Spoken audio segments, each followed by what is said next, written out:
Oprah Winfrey wouldn't excuse Gayle King for withdrawing from people, even though they're best friends. Oprah Winfrey and Gayle King have long been rumored to be dating. A new edition of Melinda Gates' Moments That Make Us features the women discussing their closeness. Oprah Winfrey is in the headlines again, but not for the reasons you would assume. Many years. Even Michael Jackson and the Duke and Duchess of Sussex wanted to tell their stories on Oprah. People have diverse opinions on Harry and Meghan's 2-hour, stunning CBS interview with Oprah last night. Oprah is delivering unaired material today. No wonder she's the most talked about US program host. However, things have changed. Many are watching Oprah again. What might she have done? What did she hide for years? Let's discuss Gayle King's comments about Oprah, the great secret. Gayle King told Oprah that she and her are still good friends because they're happy for each other's achievements. Oprah, 70, and Gayle King, 69, appeared on Melinda French Gates' Moments That Make Us interviews in July. These women told Gates how their deep friendship had benefited them throughout their lives. Oprah believes they've discussed practically everything, and she claims it wasn't about finding their path. The friendship formed easily. The two also mentioned that for years, people had suggested their smooth friendship may lead to more. Their connection was described in many ways over the years. People often assumed the buddies were seeing each other, which they dealt with for a long time. Gayle suggested Oprah do a show on it.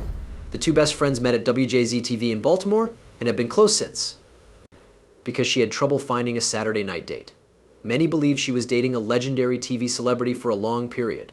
She said that they'd inform everyone if they were seeing each other. They've been friends for a long time since they're always happy together. Oprah feels their friendship works because Gayle is always happier for her. Every gain, success, or task makes her happier.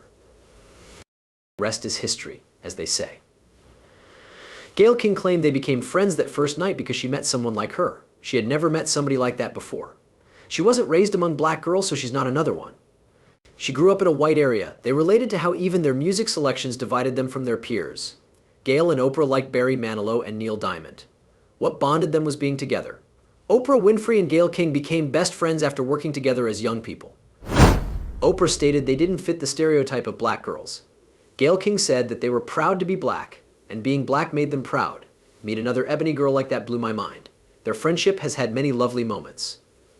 Gayle King appeared at Oprah's 40th birthday episode to pull off the biggest surprise. For her big birthday, Oprah organized an on-air party. Gladys Knight, Felicia Rashad, Aretha Franklin, and Patti LaBelle said their 40s were their best years at the occasion. Oprah, looking astonished, interrupted Knight's advice to announce her closest friend's arrival. It was emotional, and the buddies hugged. Oprah explained why her best friend's appearance was so welcome while crying. She commented on stage that the occasion was so moving because she wished she could have been there despite so many prominent people. Gayle King, however, was grateful and provided the most humble response. She wrote in her statement that she had no song or advice. She wanted solely to be with her pal on her special day. TBS morning co-host Gayle King congratulated her best buddy on her birthday. Their friendship evolved over time and they both reached career milestones. How did they stay friends, support one another, and share memories despite their success, enjoying fun with others? For the PBS show Colonial House, where people live like 1,628, the friends visited a family in Maine. This was the best method to leave their comfort zones. This was voluntary and one of the show's highlights. Oprah and Gayle King dressed in colonial attire and headed to a place without water or power to spend the weekend. Instead of going to a modern show, the two danced around a flame to get through it. Oprah laughed out loud, recalling Gayle King's humorous moves. Keep telling the narrative despite laughing so hard. About Gayle King's partner throwing her down and how funny it was to watch her tumble. Dancer and singer Oprah is singing Lion King tunes. Cooking supper and baking a cake together helped the friends get to know their host family. It brought back memories of her youth for Oprah, making it one of her favorite dinners. Special nourishment wasn't enough to make them desire to live in colonies. The event was meant to provide them one weekend with everyone.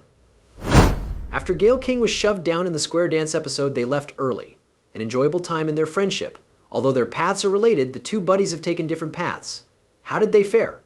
Everlasting impact. Both pals have become famous over time. Gayle King is an Emmy-winning writer and broadcasting and cable Hall of Famer. All of them had a terrific 2018. It started with Oprah in January. Her rousing speech to accept the Cecile B. DeMille Award at the Golden Globes was heard worldwide and led to reports that she was running for president. She was considered smart enough for US president. Oprah's spouse Gayle King was with her that night. Oprah showed her Instagram followers her night out. All the ladies who have spoken out and shared their stories inspire me. She teased her pal for not wearing lotion. In June of that year, Gayle King joined Oprah on CBS This Morning to preview her new National Museum of African American History and Culture exhibit. The show featured her remarkable life and work. Gayle's induction into the television and cable Hall of Fame came 4 months later. It was her friend Oprah. Lady presented her buddy with the trophy and offered a moving toast. Oprah only praised her pal. She stated she deserves accolades for being happy, healthy, and having the best outlook on life and everyone, as well as knowing a lot about news.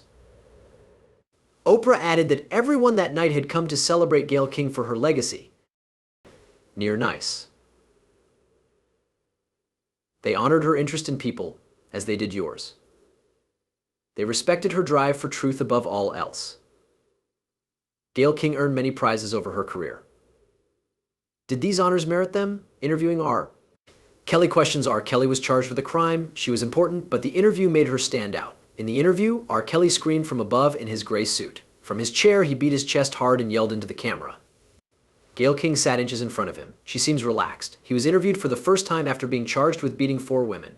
2 women who live with R. Kelly is defending him and their relationship best. Asriel Clary, 21, and Joyce Lynn Savage, 23, love Kelly. Their families say he brainwashed them.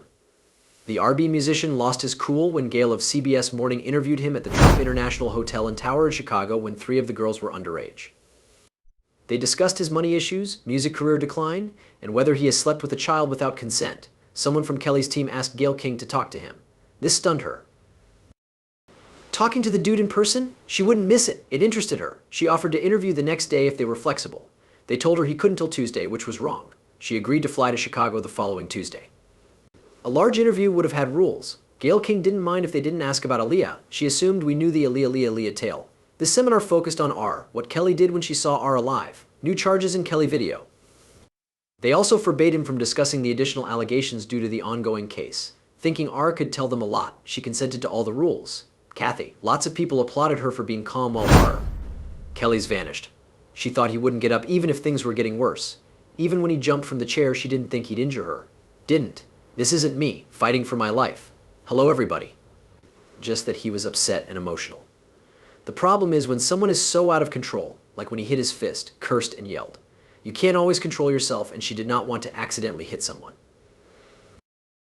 This led her to sit calmly and gaze at him to tell him she wouldn't get up.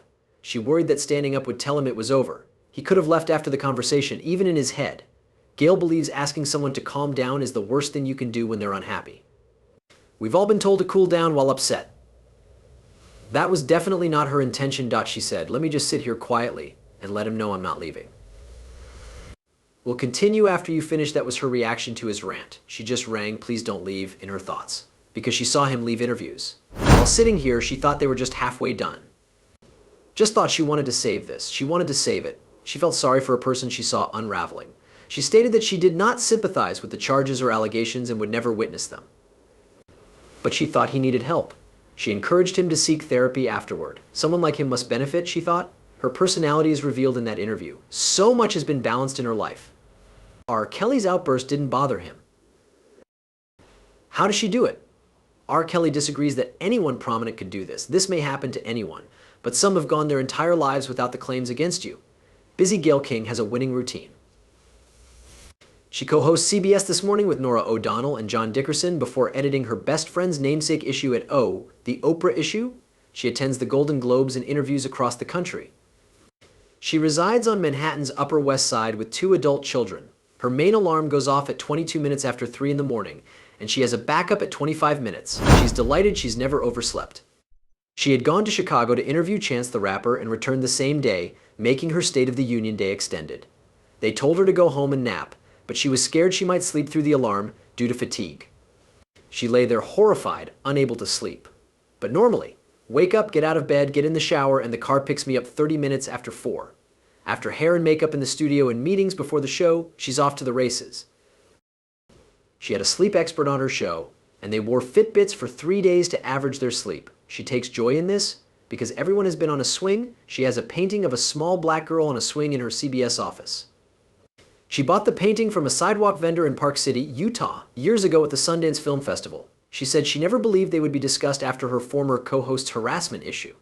That surprised her greatly, but she's glad the conversation is happening. Naturally, she suffered. CBS claims to have many professionals. She knew they would overcome it together. She knew they wouldn't be heartbroken or handicapped, so that would solve things. Other team members, John Dickerson, Nora and herself make a solid team, and everyone in that building wants to produce a quality product. She never doubted they could. In college, Gayle worked part-time at a TV station while studying psychology. She was hooked by the entry-level job. A breaking news story occurred on one of her first days at the station. She was amazed at how swiftly people hurried to air the story. The immediacy and ability to deliver the news thrilled her. Since she was that girl, her office has a small black girl swinging. Our exclusive interview with a woman whose incident with a black youngster in a New York hotel was filmed over the holidays continues this morning. Working and mothering can be tough. Although she loves her children, she says they take time. She always maintains her older children are employed and potty trained. She doesn't have to hurry home to feed the kids or cook for anyone else. She advises against having a renowned best friend and says everyone should have one trustworthy friend. If you have multiple, lucky you. You can trust a buddy to give you the truth even if you don't want to. Who's your biggest supporter? It's crucial whether your friend is famous or not. Human connection matters. Gayle values her family and privacy. But what about her? Family successes, failures. Unfortunately, her talk show, The Gayle King Show, was terminated after one season due to low ratings. She persevered and became a respected reporter, journalist, and TV personality.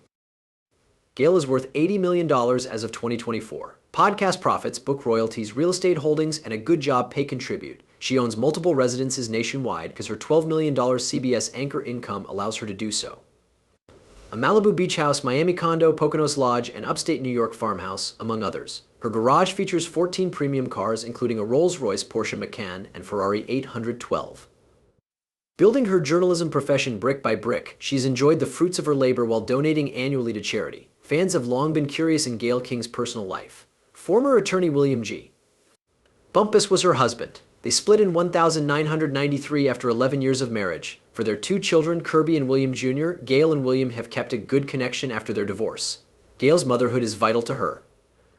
What do you think of Gayle and Oprah's friendship? Why has their friendship lasted? Tell us in the comments. Like, share, and subscribe for more. Also, click the next video you'll like.